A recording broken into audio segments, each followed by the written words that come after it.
हो, उस काशी को भला कौन रोक सकता है। काशी खंड में भगवान शंकर ने खुद कहा है, विना मम प्रसादम वै कह काशी प्रति प्रद्युत्ते, अर्थात बिना मेरी प्रसन्नता के काशी में कौन आ सकता है, कौन इसका सेवन कर सकता है। काशी में महादेव की इच्छा के बिना न कोई आता है और न यहां उनकी इच्छा के बिना कुछ होता है। यहां जो कुछ होता है महादेव की इच्छा से होता है।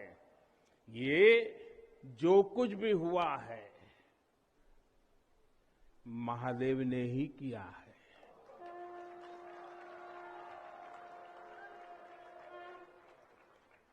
ई विश्वनाथ धाम तो बाबा आपन आशीर्वाद से बनेले हुअन, उनकर इच्छा के बिना का कोई पत्ता हिल सकेला। कोई कितना बड़ा हवे तो अपने घरे का होइए, ऊ बोलिए तबे कोई आ सकेला, कुछ कर सकेला। साथियों, बाबा के साथ अगर किसी और का योगदान है तो वो बाबा के गणों का है। बाबा के गण यानी हमारे सारे काशीवासी जो खुद महादेव के ही रूप है। जब भी बाबा को अपनी शक्ति अनुभव करानी होती है वो काशी वासियों का माध्यम ही बना देते हैं। फिर काशी करती है और दुनिया देखती है। इदम शिवाय इदम नमः, इदम शिवाय इदम नमः। भाई और बहनों, मैं आज अपने हर उस श्रमिक भाई बहनों का भी आभार व्यक्त करना चाहता हूं जिसका पसीना इस भव्य परिसर के निर्माण में बहा है। कोरोना के इस विपरीत काल में भी उन्होंने यहां पर काम रुकने नहीं दिया। मुझे अभी अपने इस श्रमिक साथियों से मिलने का अवसर मिला, उनके आशीर्वाद लेने का सौभाग्य मिला। हमारे कारीगर, हमारे सिविल इंजीनियरिंग से जुड़े लोग, प्रशासन के लोग, वो परिवार जिनके यहां घर हुआ करते थे, मैं सभी का अभिनंदन करता हूं। और इन सबके साथ मैं यूपी सरकार, हमारे कर्मयोगी मुख्यमंत्री योगी आदित्यनाथ जी का भी और उनकी पूरी टीम का भी अभिनंदन करता हूं, जिन्होंने काशी विश्वनाथ धाम परियोजना को पूरा करने के लिए दिन रात एक कर दिया। साथियों, हमारी इस वाराणसी ने युगों को जिया है, इतिहास को बनते बिगड़ते देखा है। कितने ही कालखंड आए गए, कितनी ही सल्तनतें उठी और मिट्टी में मिल गई, फिर भी बनारस बना हुआ है। बनारस अपना रस बिखेर रहा है। बाबा का ये धाम शाश्वत ही नहीं रहा है, इसके सौंदर्य ने भी हमेशा संसार को आश्चर्यचकित और आकर्षित किया है। हमारे पुराणों में प्राकृतिक आभा से घिरी काशी के ऐसे ही दिव्य स्वरूप का वर्णन किया गया है। अगर हम ग्रंथों को देखेंगे, शास्त्रों को देखेंगे, इतिहासकारों ने भी वृक्षों, सरोवरों, तालाबों से घिरी काशी के अद्भुत स्वरूप का बखान किया है। लेकिन समय कभी एक जैसा नहीं रहता। आतताइयों ने इस नगरी पर आक्रमण किए, इसे ध्वस्त करने के प्रयास किए। औरंगजेब के अत्याचार, उसके आतंक का इतिहास साक्षी है। जिसने सभ्यता को तलवार के बल पर बदलने की कोशिश की, जिसने संस्कृति को कट्टरता से कुचलने की कोशिश की, लेकिन इस देश की मिट्टी बाकी दुनिया से कुछ अलग है। यहां अगर औरंगजेब आता है तो शिवाजी भी उठ खड़े होते हैं। अगर कोई सालार मसूद इधर बढ़ता है तो राजा सुहेलदेव जैसे वीर योद्धा उसे हमारी एकता की ताकत का एहसास करा देते हैं। और अंग्रेजों के दौर में भी वॉरेन हेस्टिंग का क्या हाल काशी के लोगों ने किया था। ये तो काशी के लोग समय समय पर बोलते रहते हैं और काशी की जुबान पे निकलता है, घोड़े पर हौदा और हाथी पर जिन जान लेकर भागल वॉरेन हेस्टिंग। साथियों, आज समय का चक्र देखिए। आतंक के वो पर्याय इतिहास के काले पन्नों तक सिमट कर रह गए हैं और मेरी काशी आगे बढ़ रही है, अपने गौरव को फिर से नई भव्यता दे रही है। साथियों, काशी के बारे में मैं जितना बोलता हूं उतना डूबता जाता हूं, उतना ही भावुक हो जाता हूं। काशी शब्दों का विषय नहीं है, काशी संवेदनाओं की सृष्टि है। काशी वो है जहां जागृति ही जीवन है। काशी वो है जहां मृत्यु भी मंगल है। काशी वो है जहां सत्य ही संस्कार है। काशी वो है जहां प्रेम ही परंपरा है। भाइयों बहनों, हमारे शास्त्रों ने भी काशी की महिमा गाते हुए आखिर में क्या कहा? नेति नेति ही कहा है। यानी जो कहा उतना ही नहीं है, उससे भी आगे कितना कुछ है।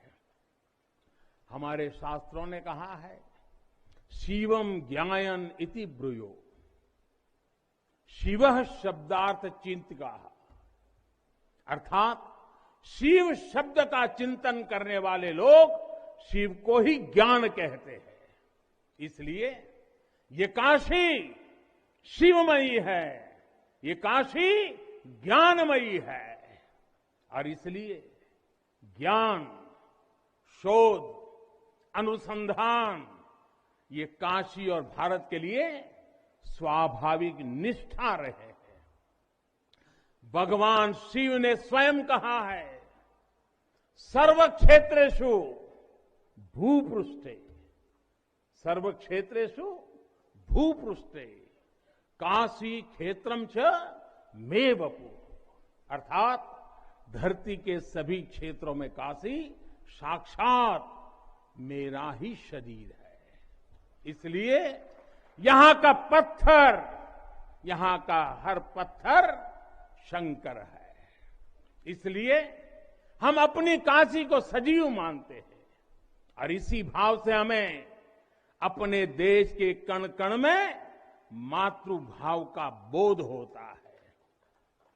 हमारे शास्त्रों का वाक्य है, दृश्यते स्वर्ग सर्वे है, काश्यम विश्वेश्वर तथा, यानी काशी में सर्वत्र हर जीव में भगवान विश्वेश्वर के ही दर्शन होते हैं।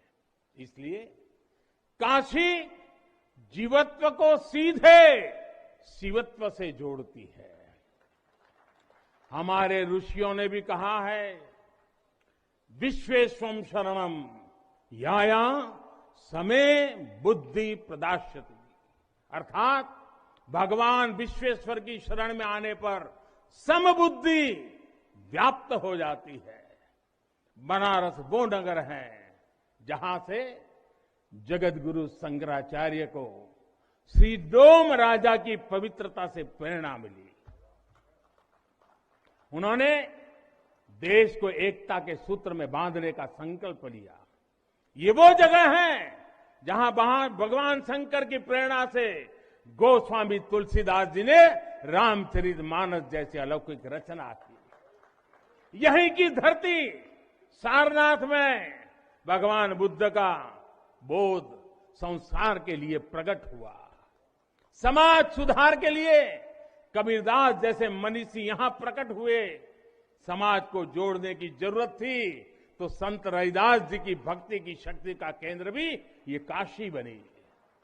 ये काशी अहिंसा और तप की प्रतिमूर्ति 4 जैन तीर्थंकरों की धरती है। राजा हरिश्चंद्र की सत्यनिष्ठा से लेकर वल्लभाचार्य और रामानंद जी के ज्ञान तक, चैतन्य महाप्रभु और समर्थ गुरु रामदास के से लेकर स्वामी विवेकानंद और मदन मोहन मालवीय तक कितने ही ऋषियों और आचार्यों का संबंध काशी की पवित्र धरती से रहा है। छत्रपति शिवाजी महाराज ने यहां प्रेरणा पाई। रानी लक्ष्मीबाई से लेकर चंद्रशेखर आजाद तक कितने ही सेनानियों की कर्मभूमि जन्मभूमि काशी रही है। भारतेंदु हरिश्चंद्र, जयशंकर प्रसाद, मुंशी प्रेमचंद, पंडित रविशंकर और बिस्मिल्लाह खान जैसी प्रतिभाएं इस स्मरण को कहां तक लेते जाए, कितना कहते जाए, भंडार भरा पड़ा है। जिस तरह काशी अनंत है वैसे ही काशी का योगदान भी अनंत है। काशी के विकास में इन अनंत पुण्य आत्माओं की ऊर्जा शामिल है। इस विकास में भारत की अनंत परंपराओं की विरासत शामिल है। इसलिए हर मत मतांतर के लोग, हर भाषा वर्ग के लोग यहां आते हैं तो यहां से अपना जुड़ाव महसूस करते हैं। साथियों, काशी हमारे भारत की सांस्कृतिक, आध्यात्मिक, राजधानी तो है ही, ये भारत की आत्मा का एक जीवंत अवतार भी है। आप देखिए, पूरब और उत्तर को जोड़ती हुई यूपी में बसी ये काशी, यहां विश्वनाथ मंदिर को तोड़ा गया तो मंदिर का पुनर्निर्माण माता अहल्याबाई होलकर ने करवाया। जिनकी जन्मभूमि महाराष्ट्र थी, जिनकी कर्मभूमि इंदौर, माहेश्वर और अनेक क्षेत्रों में थी, उन माता अहल्याबाई होलकर को आज मैं इस अवसर पर नमन करता हूं। 200-250 साल पहले उन्होंने काशी के लिए इतना कुछ किया था, तब के बाद काशी के लिए इतना काम अब हुआ है। साथियों, बाबा विश्वनाथ मंदिर की आभा बढ़ाने के लिए पंजाब से महाराजा रणजीत सिंह ने 23 मण सोना चढ़ाया था। इसके शिखर पर सोना मढ़वाया था। पंजाब से पूज्य गुरु नानक देव जी भी काशी आए थे, यहां सत्संग किया था। दूसरे सिख गुरुओं का भी काशी से विशेष रिश्ता रहा था। पंजाब के लोगों ने काशी के पुनर्निर्माण के लिए दिल खोलकर दान दिया था। पूरब में बंगाल की रानी भवानी ने बनारस के विकास के लिए अपना सब कुछ अर्पण किया। मैसूर और दूसरे दक्षिण भारतीय राजाओं का भी बनारस के लिए बहुत बड़ा योगदान रहा है। एक ऐसा शहर है जहां आपको उत्तर, दक्षिण, नेपाली, लगभग हर तरह की शैली के मंदिर दिख जाएंगे। विश्वनाथ मंदिर इसी आध्यात्मिक चेतना का केंद्र रहा है और अब ये विश्वनाथ धाम परिसर अपने भव्य रूप में इस चेतना को और ऊर्जा देगा। साथियों, दक्षिण भारत के लोगों की काशी के प्रति आस्था, दक्षिण भारत का काशी पर और काशी का दक्षिण भारत पर प्रभाव हम सब भली भांति जानते हैं। एक ग्रंथ में लिखा है, तेनोपयाथेन कदाचनात् वाराणसीम पाप निवारणम आवादी वाणी बलिना सविष्यन विलोक्य लीला वासरे विलिप्ता। कन्नड़ भाषा में कहा गया है, यानी जब सदगुरु माधवाचार्य जी अपने शिष्यों के साथ चल रहे थे तो उन्होंने कहा था कि काशी के विश्वनाथ पाप का निवारण करते हैं। उन्होंने अपने शिष्यों को काशी के वैभव और उसकी महिमा के बारे में भी समझाया। साथियों, सदियों पहले की ये भावना निरंतर चली आ रही है। मां कवि सुब्रमण्यम भारती काशी प्रवास ने जिनके जीवन की दिशा बदल दी, उन्होंने एक जगह लिखा है, तमिल में लिखा है, काशी नगर पुलवर पेशुम उरई दान कांजी इल के पदर कोर खरूबी सेवोम। यानी काशी नगरी के संत कवि का भाषण कांचीपुर में सुनने का साधन बनाएंगे। काशी से निकला हर संदेश ही इतना व्यापक है कि देश की दिशा बदल देता है। वैसे मैं एक बात और कहूंगा, मेरा पुराना अनुभव है, हमारे घाट पर रहने वाले, नाव चलाने वाले कई बनारसी साथी तो, और आपने भी कभी अनुभव किया होगा, तमिल, कन्नड़ा, तेलुगु, मलयालम इतनी फर्राटेदार तरीके से बोलते हैं कि लगता है कि कहीं केरला, तमिलनाडु या कर्नाटक तो नहीं आ गए। अब इतना बढ़िया बोलते हैं। साथियों, भारत की हजारों सालों की ऊर्जा ऐसे ही तो सुरक्षित रही है, संरक्षित रही है। जब अलग अलग स्थानों के क्षेत्रों के सूत्र से जुड़ते हैं तो भारत एक भारत श्रेष्ठ भारत के रूप में जागृत होता है।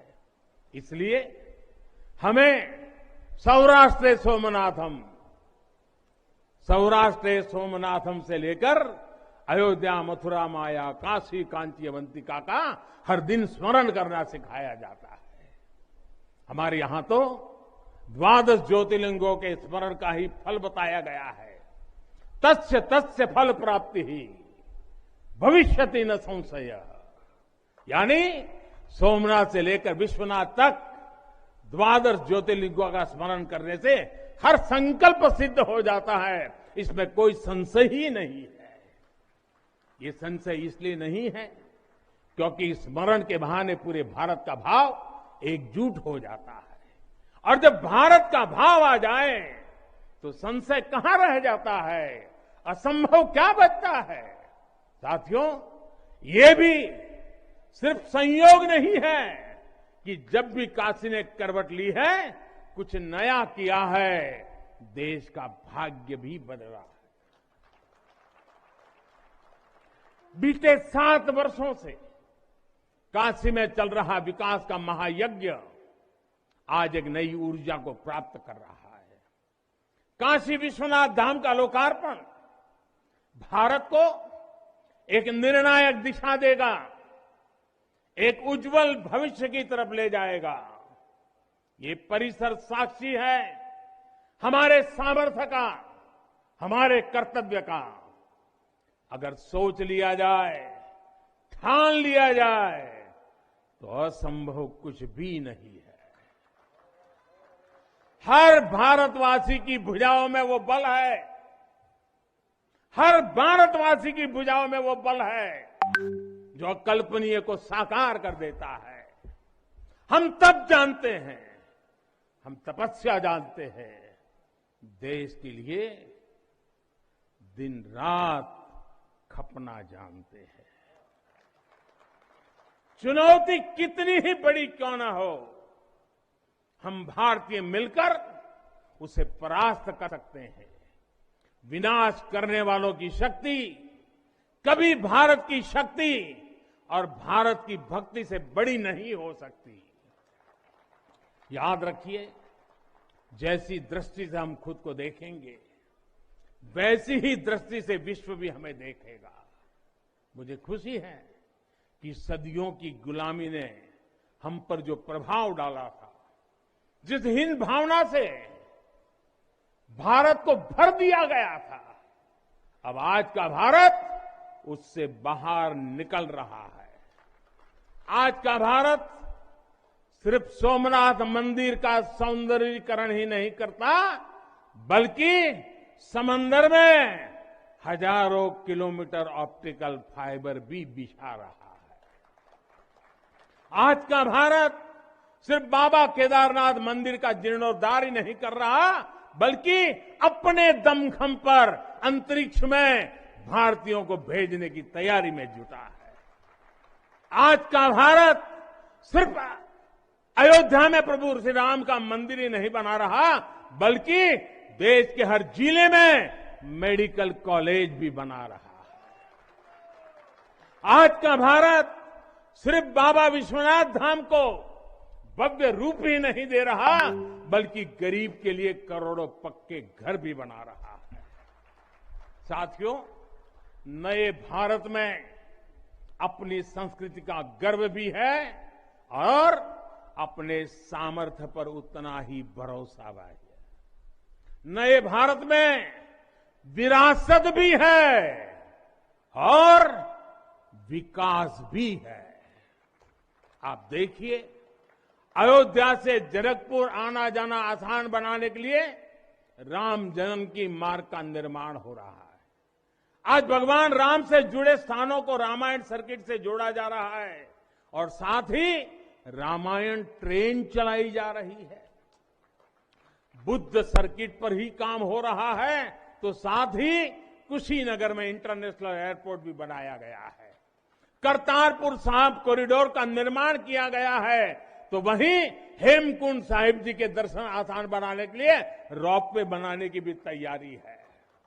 उत्तराखंड में 4 धाम सड़क महापरियोजना पर भी तेजी से काम जारी है। भगवान विट्ठल के करोड़ों भक्तों के आशीर्वाद से श्री संत ज्ञानेश्वर महाराज पालकी मार्ग और संत तुकाराम महाराज पालकी मार्ग का भी काम अभी कुछ हफ्ते पहले शुरू हो चुका है।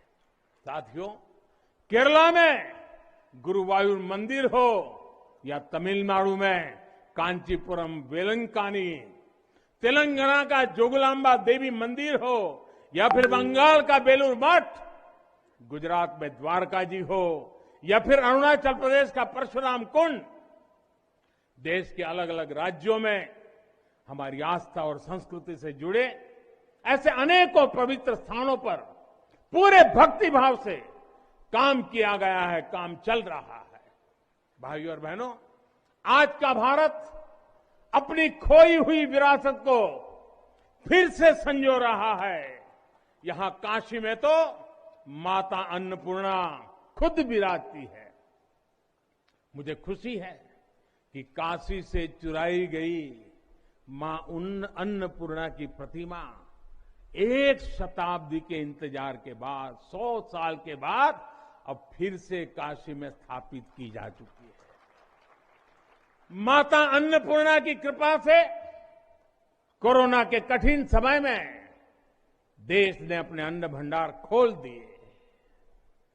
कोई गरीब भूखा न सोए, इसका ध्यान रखा। मुफ्त राशन का इंतजाम किया। साथियों, जब भी हम भगवान के दर्शन करते हैं, मंदिर आते हैं, कई बार ईश्वर से कुछ मांगते हैं,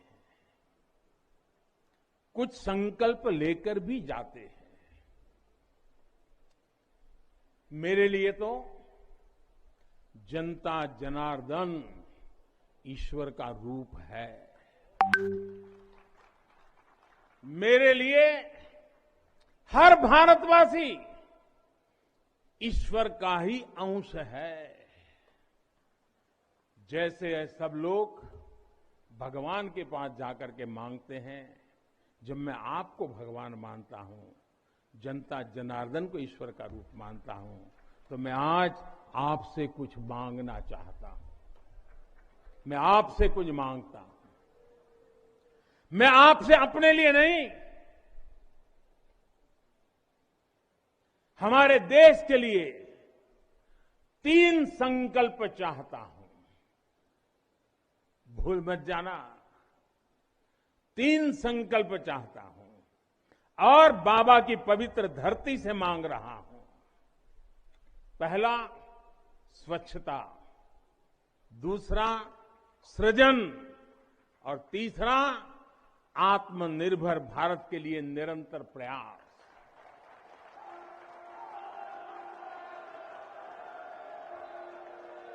स्वच्छता जीवन शैली होती है, स्वच्छता अनुशासन होती है। ये अपने साथ कर्तव्यों की एक बहुत बड़ी श्रृंखला लेकर आती है। भारत चाहे जितना ही विकास करे, स्वच्छ नहीं रहेगा तो हमारे लिए आगे बढ़ पाना मुश्किल होगा। इस दिशा में हमने बहुत कुछ किया है, लेकिन हमें अपने प्रयासों को और बढ़ाने होंगे। कर्तव्य की भावना से भरा आपका एक छोटा सा प्रयास देश की बहुत मदद करेगा। यहां बनारस में भी, शहर में, घाटों पर स्वच्छता को हमें एक नए स्तर पर लेकर जाना है। गंगा जी की स्वच्छता के लिए उत्तराखंड से लेकर बंगाल तक कितने ही प्रयास चल रहे हैं। नमामि गंगे अभियान की सफलता बनी रहे, इसके लिए हमें सजग होकर काम करते रहना होगा। साथियों, गुलामी के लंबे कालखंड है, हम भारतीयों का आत्मविश्वास ऐसा तोड़ा कि हम अपने ही सृजन पर विश्वास खो बैठे। आज हजारों वर्ष पुरानी इस काशी से मैं हर देशवासी का आह्वान करता हूं, पूरे आत्मविश्वास से सृजन करिए, इनोवेट करिए, इनोवेटिव तरीके से करिए। जब भारत का युवा कोरोना के इस मुश्किल काल में सैकड़ों स्टार्टअप बना सकता है, इतनी चुनौतियों के बीच 40 से ज्यादा यूनिकॉर्न बना सकता है, वो भी ये दिखाता है कुछ भी कर सकता है। आप सोचिए, एक यूनिकॉर्न यानी स्टार्टअप करीब करीब 7 हजार करोड़ रुपए से भी ज्यादा का है और पिछले 1-1.5 साल में बना है। इतने कम समय में यह अभूतपूर्व है। हर भारतवासी जहां भी है, जिस भी क्षेत्र में है, देश के लिए कुछ नया करने का प्रयास करेगा, तभी नए मार्ग मिलेंगे, नए मार्ग बनेंगे और हर नई मंजिल पाकर रहेंगे।